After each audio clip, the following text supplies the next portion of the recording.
แล้วเหรอวะโอ้ยน้องจะเกินไปจะนั่งมวยอยู่น้องนั่งลูกเลย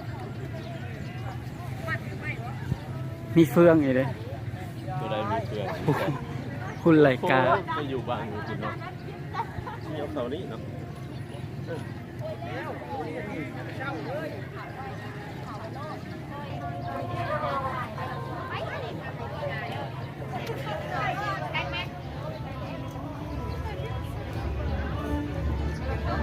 ทำเสื้อคนที่ใช้ท่านไหนเด้อ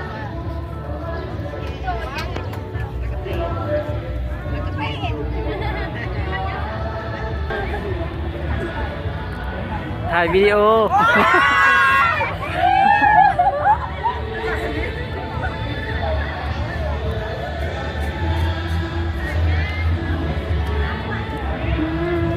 งามเนาะ